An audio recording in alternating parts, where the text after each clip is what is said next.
গল্পের শুরুতে দেখা যায় যে ভোর কমলিনীকে জানায় যে নতুনদা তোমার সামনে একরকম থাকে আর ইনস্টিটিউটে কিন্তু সম্পূর্ণ আলাদা একজন মানুষ, কারণ আমি তো ওনাকে নিজের সামনে চোখের সামনে দেখি, তাই আমার মনে হয় যে নতুনদা আপনার সামনে খুব চাপে থাকে। ভোর ফোন রাখার পর কমলিনী একেবারে স্তব্ধ হয়ে যায়, মুখ থেকে কোনো আর কথা বেরোয় না, শক্ত হয়ে দাঁড়িয়ে থাকে। নতুন গিয়ে জিজ্ঞাসা করার পরেও যে কি হয়েছে, কমলিনী আর কিছু বলে না, শুধু বলে যে ঘুমাতে হবে, রাত হয়েছে, লাইট অফ করো। এই বলে কমলিনী গিয়ে শুয়েই চোখের চশমাটা খুলেই কাঁদতে শুরু করেছে। নতুনও বুঝতে পারে না যে হঠাৎ করে কমলিনীর কি হয়ে গেল।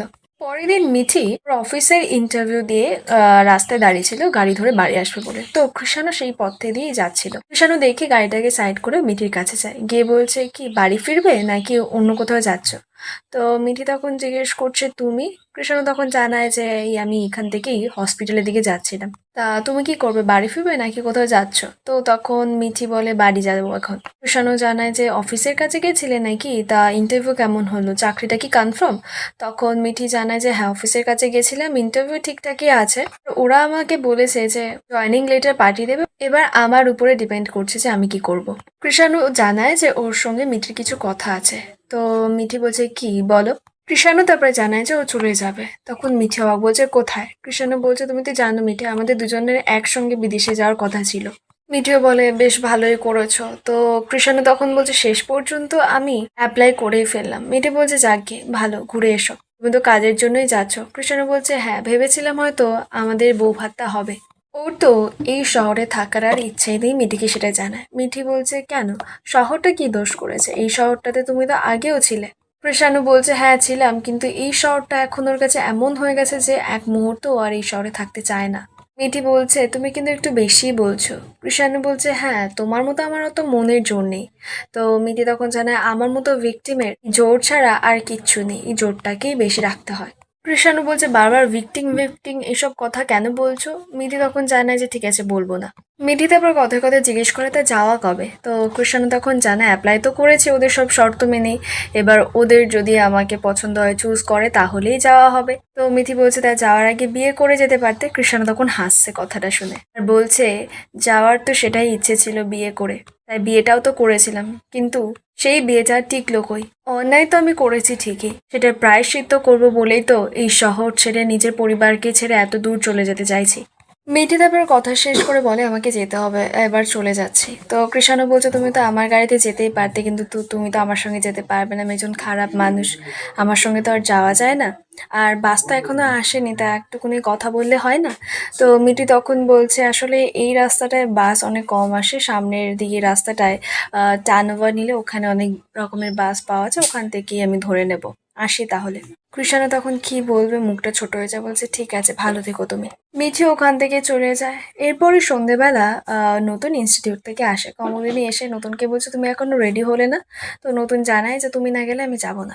বড়ঠাম্মি তখন কমলিনীকে বোঝায় তুমি তোমার জায়গাটা কেন ছাড়ছো বলো তো, আমি তো বুঝতে পারছি না, নিজের জায়গা কখনো ছাড়বে না এইভাবে। নতুন তখন বড়ঠাম্মিকে বলছে এসব তুমি কি বলছো মাসি। বড়ঠাম্মি বলছে আমি একদম স্পষ্ট কথা বলছি, ঠিকই বলছো, এই ভোর বলে মেয়েটা খুব গায়ে পড়া। কমলিনীকে জানায় যে একদম নিজের জায়গা না ছাড়তে, কারণ উনি জীবনে অনেক মানুষ দেখেছে। নতুন রেগেছে, বলছে ঠিক আছে ছেড়ে দাও, যেতে হবে না, আমিও যাব না। বর্ষা সব কথাবার্তা শুনে তো মজা নিচ্ছে। তারপরে কমলিনীকে বলছে ও মামুনি আমার মনে হয় না নতুন কাকু তোমাকে ছাড়া যেতে চাইছে না, আসলে নতুন কাকু না ভোরকে একটু ভয় পায় মনে হয় জানো তো, তাই তুমি গেলে তাহলে ওই ভোর একটুকুনি নতুন কাকুর সঙ্গে বুঝে শুনে কথা বলবে, বুঝলে তো। কমলিনী খুব রেগে যায় বর্ষার কথা শুনে, রেগে মেগে বলছে মুখ সামলে কথা বলো তুমি, ঠিক আছে? তুমি এই মানুষটার সঙ্গে কিভাবে কথা বলছো, তোমার জ্ঞান গম্যা একেবারেই কি হারিয়ে গেছে? এই মানুষটা কে হয় তোমার, কোথায় কি বলতে হয় তুমি সেই শিক্ষা পাওনি আমি দেখছি।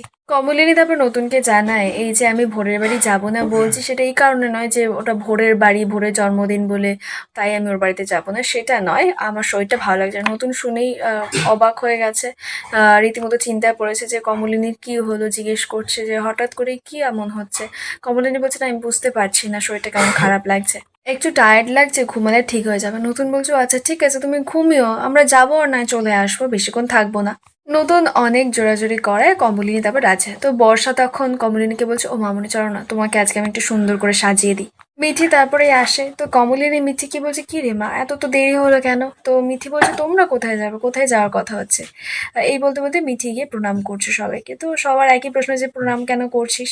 মিঠি জানায় যে আমার কলেজের একজন বন্ধু রাজশ্রী ওর বাড়িতে একটু গেছিলাম, গিয়ে গল্প করছিলাম। কমলিনী তখন মিঠিকে বলছে ভালোই করেছিস, একটু গল্প করেছিস, হঠাৎ প্রণাম কেন করছিস সবাইকে? তখন মিঠি জানায় যে ওর চাকরিটা হয়ে গেছে। খবরটা সবারই খুব ভালো লাগে, সবাই খুব খুশি।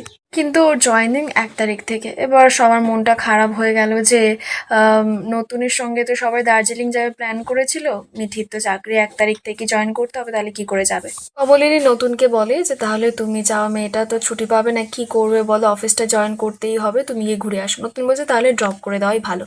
কমলিনী তারপরে জিজ্ঞেস করছে সব কথা বাদ দিয়ে যে হ্যাঁ রে মা, টাকা পয়সা কেমন পাবি? মিটি বলছে তুমি আবার টাকা পয়সার কথা জিজ্ঞেস করছো? তো নতুন বলছে এটা তো প্রাইভেট কলেজ, তো ওদের টাকা পয়সা ভালোই দেবে। মিটি বলছে হ্যাঁ, প্রাইভেট কলেজে একটু টাকা পয়সা ভালোই দিচ্ছে। মিঠির তখনও স্যালারিটা জানায় যে 65 মতো ও পাবে। সবাই তো শুনেই হা, বর্ষার চোখ তো হা হয়ে গেছে রসগোল্লার মতো। তো কমলিনী তখন মিঠিকে বলছে মারে তুই এতগুলো টাকা নিয়ে কি করবি? তখন মিঠি বলছে সব টাকা তোমার হাতে দেবো, তুমি শুধু আমাকে গাড়ি ভাড়ার টাকাটা দিও তাহলেই হবে। আজকের আপডেটটা আপনাদের কেমন লাগলো অবশ্যই কমেন্টে জানাবেন।